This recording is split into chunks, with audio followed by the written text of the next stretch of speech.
की सेवा है। सतगुरु हमारे जीवन में आकर के वो कृपा करते हैं जो हमारे पुण्यों को सहेजने का एक ऐसा मार्ग प्रदान करते हैं जिस मार्ग पर चलकर साधक अपने पुण्यों को नष्ट नहीं कर पाता, अपितु वह पुण्यों को और फलित करता है। इसलिए बाबा तुलसीदास जी ने लिखा कि सब कर फल हरि भक्ति सुहाई, सभी कर्मों का फल परमात्मा की भक्ति हमें भाती है। ईश्वर की महिमा सुनना हमें अच्छा लगता है।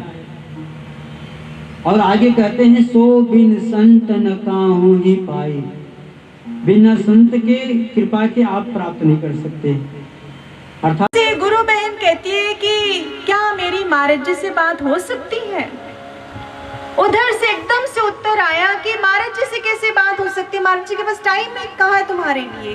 कभी महाराज जी भोजन कर रहे थे और ऐसे उसी कक्ष में उन्होंने दंडवत प्रणाम किया महाराज जी को, महाराज जी मुझे माफ कर देना, माफ कर देना, हम भूल गए थे महाराज जी, भूल जाते आपकी अंतर्यामिता को। जब थोड़े से कष्ट आते, कोई ऐसी विपदा आती है, हमें लगता है आप नहीं सुन रहे महाराज जी, लेकिन आपका ये कठोर होना भी इसके पीछे भी रहस्य है। महाराज जी कहते कई बार हम कठोर हो जाते हैं, आपको लगता है हम नहीं सुन रहे, लेकिन इसके पीछे भी कारण होता है, क्योंकि कुछ ऐसे कर्म होते हैं जो कठोर होकर ही काटे जा सकते हैं। अगर उस समय महाराज जी कठोर ना हो तो वो कर्म हमें जन्मों जन्मों तक भोगने पड़ते हैं। इसलिए महाराज जी थोड़ा सा कठोर होकर उन कर्मों को काट दिया करते हैं। लेकिन इस बात का हमेशा ध्यान रखें कि वो गुरु अंतर्यामी है, उसकी दृष्टि सर्वव्यापी है। दूसरा उदाहरण, एक बार एक गुरु भाई जो अपने घर पर, उनके घर पर साधना शिविर लगता था और हर साधना शिविर के बाद वो भजन गाया करता था। एक बार उनका महाराज जी के पास जाना सुनाया, महाराज जी फिर कहते कि अरे ये भी हमने सुना हुआ है, कोई और भजन नहीं है। तीसरे भजन की अभी एक ही लाइन गाई थी, महाराज जी ने कहा ये भी हमने सुना हुआ है, कोई नया भजन नहीं है क्या। उस गुरु भाई को कहना ही पड़ा, महाराज जी सारे भजन तो मैंने ही लिखे हैं, आपने कब सुन लिया। कहते कि जब तेरे घर में साधना है, आपको ये सोचने की आवश्यकता नहीं है कि महाराज जी दिव्य धाम में, नूर महल, हम कहाँ जाकर महाराज जी से बात करें। आप महाराज जी के स्वरूप के सामने खड़े होकर अपनी दिल की बात रखें और उसका समाधान आपको जरूर मिलेगा कि महाराज जी के खुद के स्वयं के शब्द हैं। इसीलिए गुरु को सर्वव्यापी कहा गया, उसको अंतर्यामी कहा गया। एक बार राखी का दिन था, एक गुरु बहन जो हर राखी के त्योहार पर 2 राखियां बनाती थी। अब वो आश्रम में है, आश्रम में रहती है वो बहन। अब सुबह सुबह उसने महाराज जी के स्वरूप को राखी बांध दी। उसको लगा पता नहीं जाने का, महाराज जी के पास जाने का मौका मिलेगा या नहीं मिलेगा। सुबह उठते ही उसने एक राखी महाराज जी को बांध दी। अब 2 घंटे बाद मैसेज आया कि आप सबको दिव्य धाम जाना है महाराज जी को राखी बांधने के लिए। अब वो बड़ी खुश हुई कि अच्छा महाराज जी के हाथों पर राखी बांधेंगे, प्रत्यक्ष होंगे महाराज जी, कितना मजा आएगा। जब वो चलने लगी तो उसके पर्स में वो दूसरी राखी तो रखी थी, लेकिन चलते चलते जैसे उसने वो प्रणाम किया महाराज जी के स्वरूप को, तो वो राखी देखी अपनी और उसने झट से वो राखी महाराज जी के स्वरूप से उठा ली। उसने यही सोचा कि ये राखी भी मैं महाराज जी के हाथ पर बांध आऊंगी, जाने का तो अवसर मिल ही रहा है। लेकिन अब हुआ क्या, जैसे दिव्य धाम पहुंचे, महाराज जी के कक्ष में जाना हुआ, महाराज जी बैठे हैं। जो दूसरी राखी थी जो अभी तक नहीं, चलो वो राखी तो स्वरूप पर बांध दी, अब महाराज जी के प्रत्यक्ष दर्शन होंगे, महाराज जी बैठे हाथ पर बांधने का अवसर मिलेगा। लेकिन महाराज जी देखो, महाराज जी खुद कहते, कौन सा किसने बताया महाराज जी को, लेकिन महाराज जी है। और आज से पितृपक्ष भी शुरू हो गए, फिर भी आप इतनी संख्या में यहाँ पहुँचे हैं, आप सभी साधुवाद के पात्र हैं। बस हमें कुछ अनाउंसमेंट्स हैं जो आपके बीच में रखना है, क्योंकि मौसम विभाग के अनुसार 3 बजे से यहाँ बरसात का भी है, मौसम विभाग के इंफॉर्मेशन के अनुसार, तो इसलिए हमें जल्दी से कार्यक्रम को वाइंड अप भी करना है। सज्जनों, पिछले कई महीनों से जैसे हम कार्यक्रम आश्रम में सुनते हैं, आश्रम निर्माणाधीन है इसलिए नीचे कार्यक्रम नहीं हो पा रहा, तो इसलिए आज बाहर आपके लिए कार्यक्रम ऑर्गेनाइज किया गया। दिल्ली से साध्वी बहनें आई तो एक अच्छा वातावरण बनता है इन चीज़ों से। अब कोरोना काल का भी अंत होता हुआ नज़र आता है, इसलिए अब ये कार्यक्रम हमेशा अनवरत चलते रहेंगे। हर महीने का भंडारा और साप्ताहिक सत्संग जैसे पहले होते थे वैसे ही कार्यक्रम अब अनवरत चलते रहेंगे। हालांकि आज गर्मी भी है, फिर भी आप इतनी गर्मी में भी यहाँ बैठे हैं, महाराज जी को याद कर रहे हैं, ये भी अपने आप में बहुत बड़ी बात है। आपने अभी मंच के माध्यम द्वारा साध्वी बहन से महाराज जी की बहुत सारी महिमाओं को सुना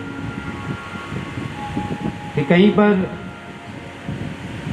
कैदी बनकर के गया व्यक्ति जिसको बहुत सारी धाराएं लगी थी, परंतु उसने साधना करके अपने कर्मों को काटा और स्वयं आईपीएस अधिकारी बोलता है कि आप बाहर जाइए। ये अपने आप में चमत्कार है। अब देखिए, आपने मंच के द्वारा तो एक सीमित समय होता है और सीमित अनुभव सुनाए जा सकते हैं। ऐसे पता नहीं कितने अनगिनत अनुभव हर रोज हमारे साथ, आपके साथ, हर गुरु शिष्य के साथ घटित होते हैं और बहुत सारे अनुभव ऐसे घटित होते हैं जिनको तो कई बार विश्वास कर पाना मुश्किल हो जाता है, अकल्पनीय होते वो अनुभव। परंतु बाद में वही अनुभव जब सत्य घटित होते हैं तो व्यक्ति को लगता है कि ये तो हमने पहले से देखा था, ये तो पहले ही महाराज जी ने अनुभव करा दिया। गुरु भाइयों, गुरु बहनों, जो ज्ञान हमें महाराज जी ने दिया है, ये ज्ञान साधारण नहीं है, असाधारण है। हमने कई बार एक कहानी पुराणों के माध्यम द्वारा सुना है कि भागीरथी के माध्यम द्वारा जो गंगा को इस धरती पर लाने का पूरा काम हुआ था और कहा जाता है कि गंगा इतना प्रचंड वेग से वो स्वर्ग से धरती पर आती कि यदि कोई उसे रोकने वाला ना होता तो सीधा पाताल में चली जाती, किसी को लाभ नहीं दे पाती। ये छोटी छोटी कहानियां हैं जो हमने सुनी हैं। एक दिन मैं अचानक ध्यान में बैठा था तो इसी कहानी पर चिंतन कर रहा था, तो अचानक महाराज श्री की प्रेरणा से एक भाव आया कि जिस प्रकार से गंगा को धरती पर लाने के लिए बहुत मेहनत हुआ ऋषियों का, साधकों का, और उस मेहनत के बाद गंगा आने को तैयार हो गई, परंतु एक बड़ी समस्या थी कि वह गंगा कैसे धरती पर आए। उसके लिए एक सहारा चाहिए, उसके वेग को सहन करने वाली शक्ति चाहिए कोई। तो उसके लिए आधार बनाया गया भगवान शंकर को, शंकर की जटाओं को, है ना। अपने चरणों में भी धारण कर सकते थे गंगा को, क्योंकि गंगा तो भगवान की दासी है ना, उन्हें अपने चरणों में भी स्थान दे सकते थे। परंतु गंगा को भगवान ने अपने जटाओं में, अपने मस्तक में धारण किया और उस वेग को सहा। उसके बाद फिर गंगा पृथ्वी पर आई और उसके बाद समस्त जनमानस का भला हुआ, जो हम पुराणों में सुनते हैं। ठीक इसी प्रकार से श्री गुरु महाराज जी, हमारे गुरु भगवान सर्वश्री आशुतोष महाराज जी ने अखंड तप किया है, अविरल साधनाएं की हैं, पहाड़ों में, कंदराओं में, गुफाओं में कई कई वर्षों तक ध्यान साधनाएं की, तप किया और ब्रह्म ज्ञान का अनुसंधान हुआ, ब्रह्म ज्ञान का अनुसंधान, रिसर्च हुआ। अब कोई गुरु जो इतना शक्तिवान है, इतना वेगवान है, शक्तियों का पुंज है, अब कोई एक साधारण शिष्य के ऊपर सदगुरु स्वयं हाथ रखे उस शक्ति को आप या हम जैसे व्यक्ति कोई सहन कर पाएंगे क्या? आप बता दो। ना कोई साधना, ना कोई सेवा, ना कोई ऐसी पाठ पूजा, ना कोई तप, ये सब के बावजूद क्या ब्रह्म ज्ञान के प्रचंड वेग को क्या हम और आप सहन कर पाते? बता दीजिए आप, बोलिए, कर पाते? नहीं कर पाते। इसीलिए श्री गुरु महाराज जी ने हम सब के जीवन में आकर के सबसे पहले वातावरण बनानी शुरू की, संस्कार तैयार करने शुरू किए। जैसे महाराज जी कहते 3 दिन सुना के ज्ञान दीक्षा दे दो, है ना। 3 दिन, 5 दिन, कई बार तो आप लोगों ने कई बार महीनों तक। अब हम लोग दिल्ली में तो बिल्कुल ज्ञान मिलता ही नहीं था, 6 महीने, साल पर सुनना पड़ता था। पहले एक आधार महाराज जी ने तैयार किया पहले कि जब सत्संग व्यक्ति सुनेगा उसके संस्कार जागृत होंगे, उसके बाद फिर ज्ञान इसे प्राप्त होगा। परंतु इतने से काम नहीं चला। कहा जाता है कि जिस शिष्य को महाराज जी ज्ञान देते हैं, महाराज जी स्वयं ही अंतर जगत में प्रकट हो जाते हैं। माने कि हमारे भीतर पहले गुरुदेव प्रकट हुए और उस ज्ञान के वेग को स्वयं उन्होंने धारण किया शिव बन करके। तभी हमें किसी को बहुत प्रचंड प्रकाश दिखाई पड़ा, किसी को कम दिखाई पड़ा, किसी को बहुत ज्यादा दिखाई पड़ा।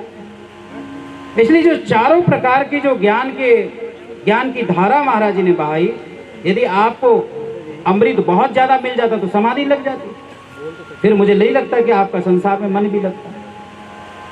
यदि आपको निरंतर अनहद सुनाई पड़ता तो फिर आप संसार में आपका मन कहाँ लग पाता, संसार की बातों को कहाँ सुन पाते आप। यदि आपको निरंतर प्रकाश ही दिखता तो संसार को देखने की इच्छा होती क्या।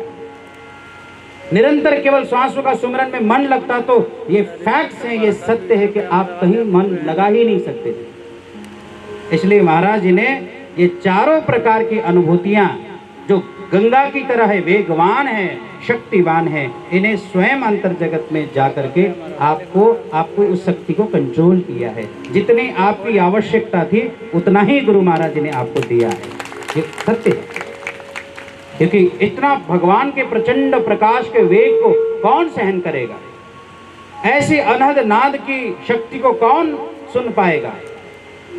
ऐसे अमृत धारा यदि आपके भीतर ही बह जाए तो व्यक्ति कहाँ उसको बर्दाश्त कर पाएगा। इसलिए महाराज जी स्वयं शिव बन करके हमारे भीतर प्रकट होकर के जैसे जैसे हमारी आवश्यकता है, जैसे जैसे हमारी आवश्यकता है, जितना हम बर्दाश्त कर सकते हैं उतना ही महाराज जी ने हम सबको अनुभूतियां करवाई हैं। इसलिए सज्जनों, आप और हम सब बड़े भाग्यशाली जीव हैं। ऐसे महाराज जी जो हमारी आत्मा से संबंधित हैं, हमारे आत्मा के रिश्तेदार हैं महाराज जी। हम जन्मों के गुनहगार हैं, श्री आशुतोष महाराज जी आत्मा के रिश्तेदार हैं। और इसलिए हम सब ऐसे गुरु के संतान होने का हमें सौभाग्य मिला है। जैसे आदरणीय साध्वी जी ने कहा कि अब समय है कि नित्य निरंतर साधना करने का, सत्संग को ना छोड़ने का। हमने, मुझे लगता है यहाँ पंडाल में जनवरी में प्रोग्राम किया था ना, है ना, पूरे 8-9 महीने के बाद यहाँ आज प्रोग्राम हुआ। आज तो पितृपक्ष है तो आप फिर भी इतने संख्या में आ गए। अब हर महीने जो भी भंडारा होगा इसी पर, अब तो आगे तो मौसम भी ठीक होने वाला है ना, अगले महीना बिल्कुल मौसम ठीक हो जाएगा। तो ये भी इमरजेंसी प्रोग्राम, क्योंकि साध्वी बहन का अब आना है नहीं आना कोई पता नहीं चल पा रहा था। रात को ही फिक्स हुआ कि हाँ साध्वी बहन ने आना है, तो हम लोग सुबह ही वाराणसी से 4 बजे चले तो 8 साढ़े 8 बजे यहाँ पहुँच गए। तो ये था कि भाई बाहर करना है नहीं करना, तो ये इमरजेंसी में ही सारा प्रोग्राम हमें करना पड़ा, क्योंकि साध्वी बहन का बन गया प्रोग्राम आने का, तो फटाफट 1-2 दिन में ये प्लानिंग बन गई। तो अगले महीने जो अक्टूबर का भंडारा है वो भी बहुत अच्छे से होगा। यहाँ पर करना ही है भंडारे, सत्संग नहीं कभी कैंसिल करने। अब अगले महीने हमारा नीचे बेसमेंट भी मुझे लगता है तैयार हो जाएगा, तैयार तकरीबन सारा काम हो गया है। और मैं गुरु पूजा में आपके घरों में जाना हुआ था और नीचे बेसमेंट बन रहा है, काफ़ी बड़ा लंबा चौड़ा खर्चा लग रहा है अभी। तो इसलिए मेरा आग्रह है कि आपने यदि सेवाएं दी तो बहुत अच्छी, बहुत सारे लोग की सेवाएं आ गई जिसके कारण काम हो रहा है। और यदि आपने नहीं दी तो प्लीज़ आप करना, क्योंकि महाराज जी का भवन बन रहा, वहाँ सत्संग होता है, ज्ञान मिलेगा, साधु महात्मा आते हैं, साध्वियाँ आती हैं, क्या वातावरण बनता है वहाँ, कितनी एक्टिविटीज होती है, ज्ञान की गंगा बहती है वहाँ, तीर्थ है वो। और तीर्थ के लिए कोई एक आध पत्थर लगा देंगे तो जीवन भर याद किए जाओगे, है ना, हमेशा।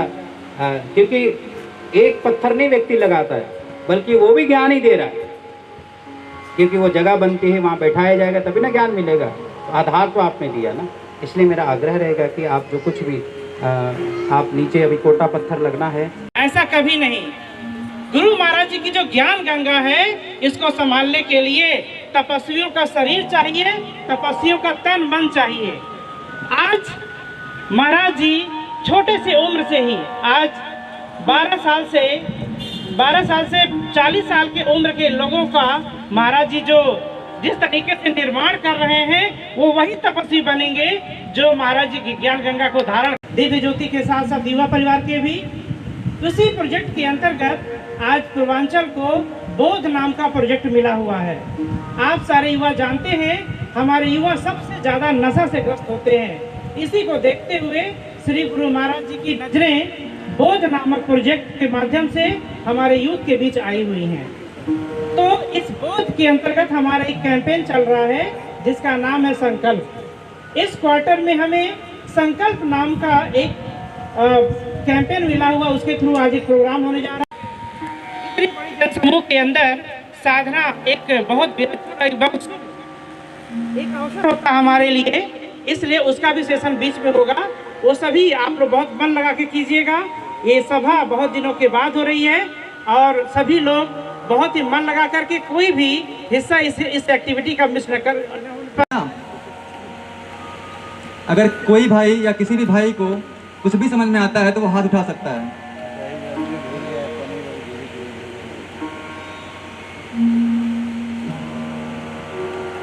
कोई नहीं है? दोनों ही पदार्थ दूध से बने हुए हैं, एक दही और दूसरा पनीर, लेकिन उसके बावजूद एक पानी में पूरी तरह से घुल गया और दूसरा उस पानी में नहीं घुला। उसी प्रकार हम सभी हैं, हम सभी उसी परमात्मा के द्वारा बनाए गए हैं, फिर भी उसमें से कुछ जो कि सांसारिक चीज़ों में घुल करके उसी में रह जाते हैं और अपने मार्ग पर आगे नहीं बढ़ पाते हैं, और दूसरा वह साधक जो पनीर की भांति है, जो कि ध्यान पथ पर चलकर, महाराज जी की आज्ञाओं में चलकर, गुरु की आज्ञाओं में चलकर अपने टारगेट को अचीव करता है और लगातार निरंतर इस पथ पर बढ़ता रहता है। ये पानी सांसारिक मोह माया है जिसमें हम सभी, अगर हम पनीर नहीं बनते हैं तो उसमें घुल जाते हैं, और अगर हम अपने आप को इस ध्यान के द्वारा, इस महाराज जी की आज्ञा के द्वारा इस निरंतर इस पथ पे बढ़ते चलते हैं तो हम उस पनीर की भांति बन जाते हैं जो इस सांसारिक मोहमाया में नहीं घुल मिल पाते हैं। तो यही इस चीज़ की सीख थी। आशा करता हूँ कि आप लोगों को ये चीज़ें अच्छे से समझ में आई होंगी और आप लोग भी इस पनीर की तरह जीवन में अपने बनेंगे।